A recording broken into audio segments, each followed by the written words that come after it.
La vie vous a abandonné, rien ne vous marche, vous échouez presque à tout.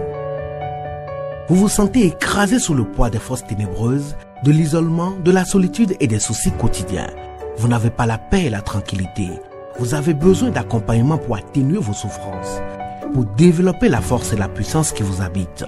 Suivez tous les matins Maître Maouyan Justin Dongbaoundé, grand initié aux lois et secrets de la vie. Avec Maître Maouyan Justin Dongbaoundé, vous allez abandonner vos solutions individualistes, source de vos malheurs et de vos errements. Vous allez découvrir la pensée métaphysique, seul gage de notre sortie collective du gouffre. Vous allez retrouver le chemin du mieux-être et de la joie de vivre. Message du Maître, un espace commun aux bâtisseurs d'une vie heureuse sur la terre. Mesdames et messieurs, hommes et femmes qui peuplent la terre, mes frères et sœurs bâtisseurs de tous horizons, en vos différents grades, degrés et qualités. Je voudrais prendre ici la parole pour exprimer à chacun et à tous ma sincère et profonde reconnaissance pour vos soutiens de tous les instants. Dans mon précédent message, nous avons examiné une leçon fondamentale. Si vous désirez entrer en contact avec le modèle de vie que vous incarnez, commencez par contrôler pleinement vos actions. Plus vous allez arriver à contrôler vos actions, plus vous allez commencer à ressentir l'enchantement. Enchantement qui reste chez qui en font déjà usage avant vous, une référence longtemps vénérée et dont la clé réside dans la création d'une connexion profonde et le développement d'un sentiment de confiance et d'un sentiment de fidélité entre les autres et vous. Il est clair, je dis bien il est clair, que l'enchantement peut servir les interactions professionnelles et l'enchantement également peut s'appliquer dans la vie quotidienne. En utilisant ces principes, je parle des principes de l'enchantement, vous créez des connexions significatives qui engendrent en retour une véritable transformation de vous-même. Faites comme vous pouvez. Faites donc usage de l'écoute active. Faites usage de l'empathie et faites usage de l'expression sincère de gratitude. Cela pour sortir de votre zone de confort, c'est-à-dire du pôle négatif qui vous habite, pour grandir et vous épanouir dans tous les aspects de votre vie. Dans mon message de ce jour, nous allons entamer l'examen du centre d'intérêt que j'ai le plaisir de ramener ici à vos bons souvenirs. La tâche entreprise présente un équilibre entre les aptitudes et le défi à surmonter. Et c'est cela, le premier élément qui caractérise ce que nous avions déjà vu et que je vous répète ici, l'expérience optimale. L'expérience optimale est perçue comme une condition du bonheur.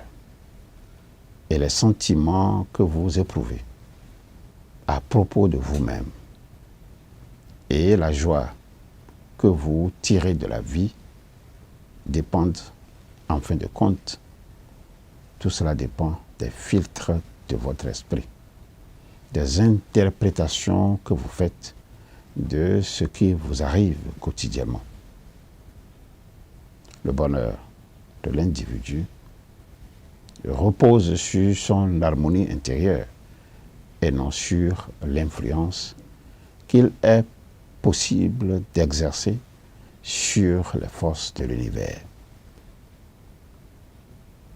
La maîtrise de l'environnement est un impératif parce que notre survie physique, je dis bien notre survie physique, peut en dépendre. Cependant, cette maîtrise n'ajoutera pas un iota à l'estime que se porte l'individu et ne réduira en rien son chaos intérieur. Pour cela, les humains doivent apprendre, je le répète, les humains doivent apprendre à maîtriser leur conscience. L'amélioration des conditions de vie n'améliore pas nécessairement la qualité de la vie.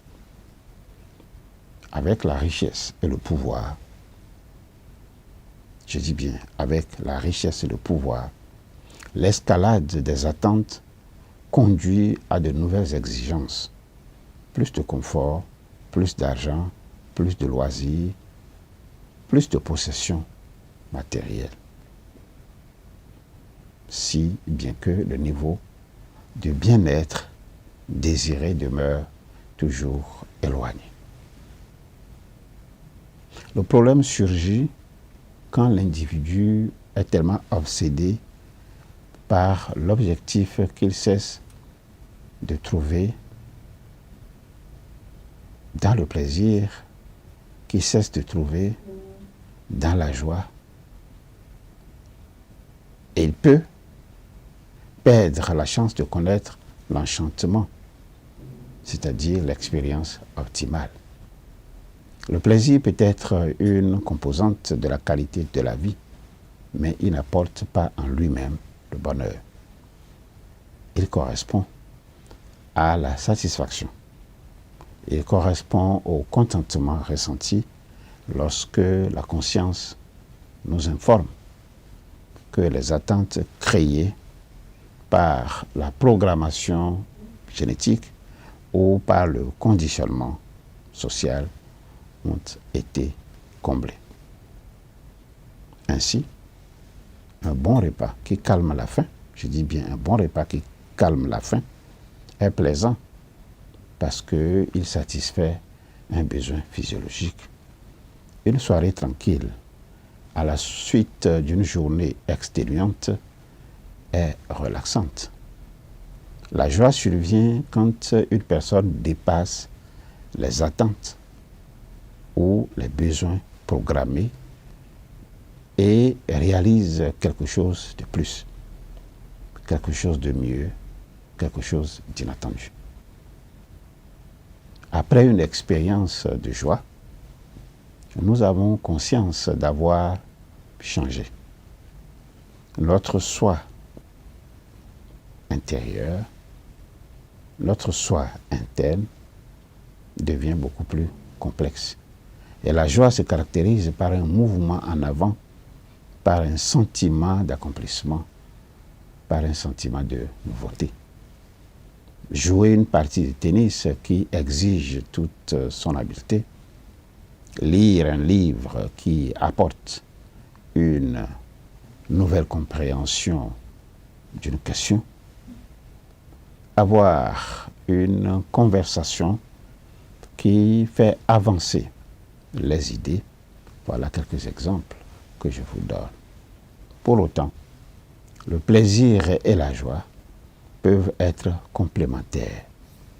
Il est possible, et il est bien possible d'éprouver à la fois du plaisir évanescent et de l'enchantement qui produit de l'accroissement de soi dans une même expérience.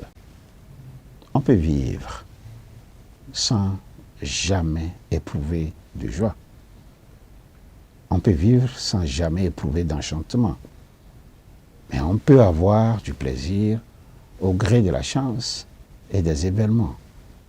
Cependant, pour acquérir la maîtrise de la qualité de l'expérience, acquérir la maîtrise de la qualité de l'expérience, il faut apprendre à trouver la joie à partir de ce qui arrive quotidiennement. Il faut retenir ça.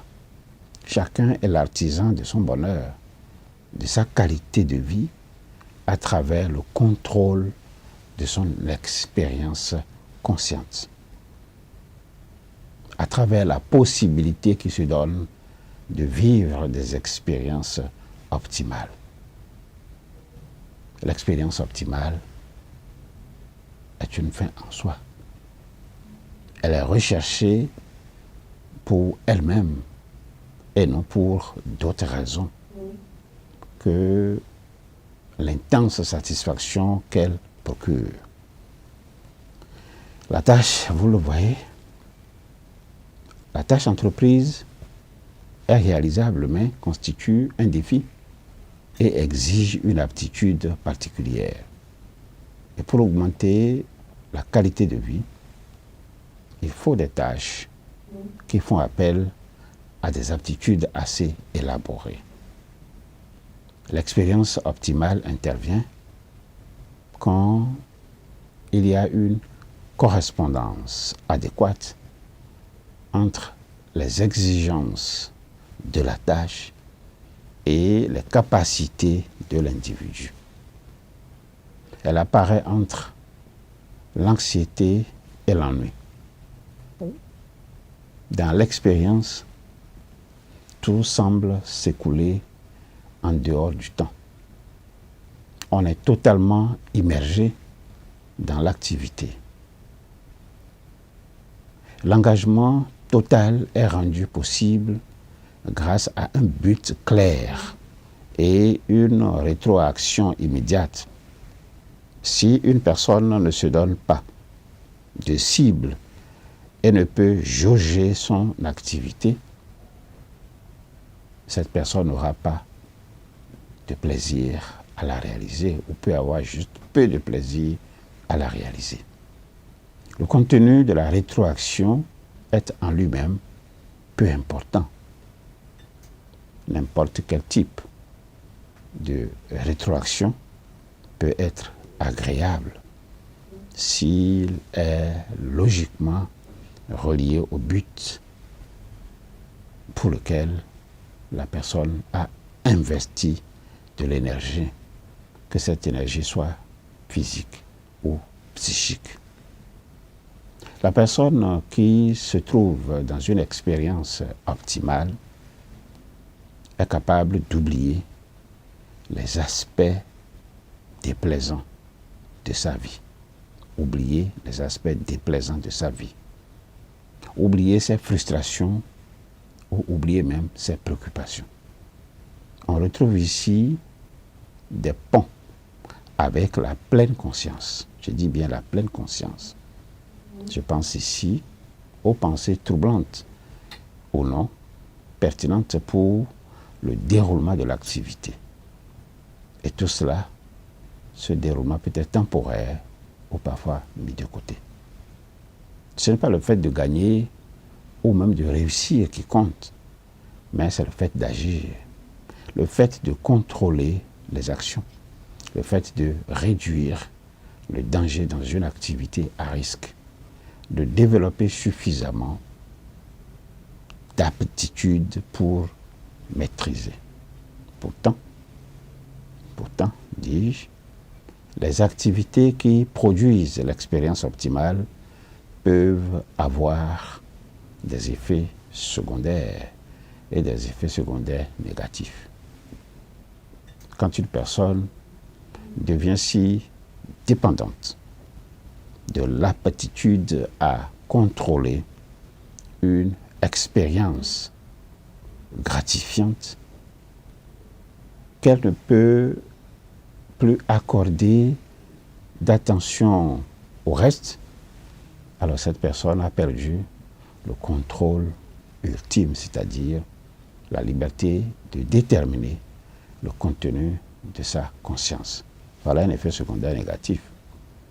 La préoccupation de soi disparaît, mais paradoxalement, le sens du soi est renforcé à la suite de l'expérience optimale.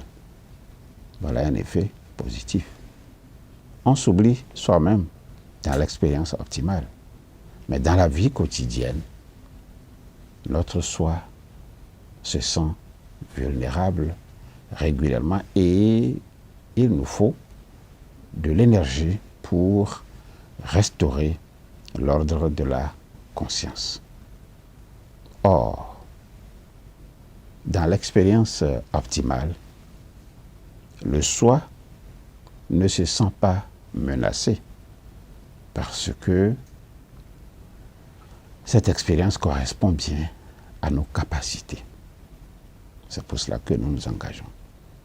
Et la perception de la durée est altérée. Le temps ne se déroule pas de façon habituelle. Nous allons nous arrêter ici pour ce jour. En attendant le prochain message, que me reste-t-il à vous demander? Il me reste à vous demander de continuer à vous familiariser avec cette invocation simple. Invocation que vous connaissez, mais que je me fais le devoir de vous inviter tout de même à répéter chaque matin, 5 heures de préférence, et à un intervalle régulier de 2 heures jusqu'à 21 heures. Cette invocation simple, vous la répétez à 5 heures, 7 heures, 9 heures, 11 heures, 13 heures, 15 heures, 17 heures, 19 heures, 21 heures. Allons-y ensemble. Au commencement était la pensée. La pensée se manifesta sous la forme d'idées. L'idée prend corps dans notre conscience et se traduit par la parole, le geste ou l'écriture. Cette parole projetée sur la matière devient notre action. Je suis donc pensée, parole et action. Alors, si regarder en arrière vous cause du chagrin et regarder en avant vous inspire de la crainte, je vous suggère tout simplement de regarder tout près de vous, à côté de vous. J'y suis. Je, c'est l'ISEP. L'Institut spécialisé en éveil du potentiel et maîtrise de la destinée. L'ISEP pour vous accompagner dans vos désirs respectifs d'apprendre à développer et transmettre des valeurs humaines et des principes de vie en étant simplement vous-même.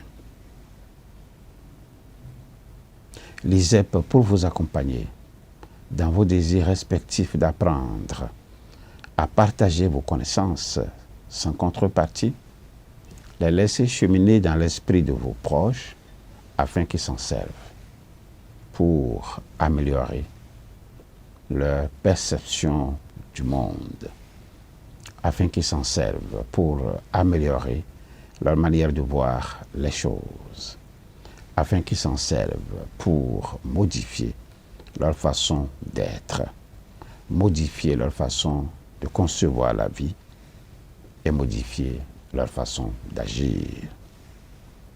Il est l'heure pour chacun d'apprendre à connaître le rythme de l'histoire.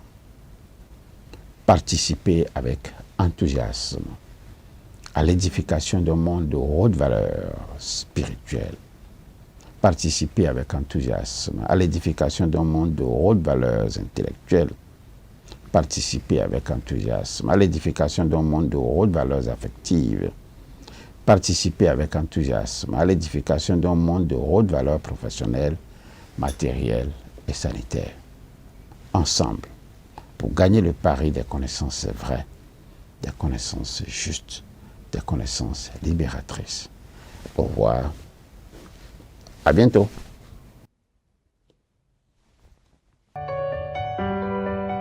La vie vous a abandonné, rien ne vous marche, vous échouez presque à tout. Vous vous sentez écrasé sous le poids des forces ténébreuses, de l'isolement, de la solitude et des soucis quotidiens. Vous n'avez pas la paix et la tranquillité. Vous avez besoin d'accompagnement pour atténuer vos souffrances, pour développer la force et la puissance qui vous habitent.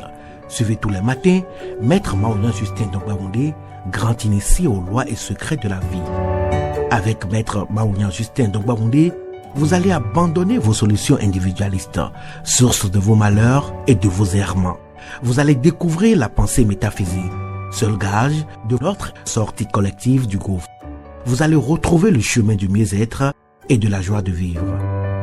Message du Maître, un espace commun aux bâtisseurs d'une vie heureuse sur la terre.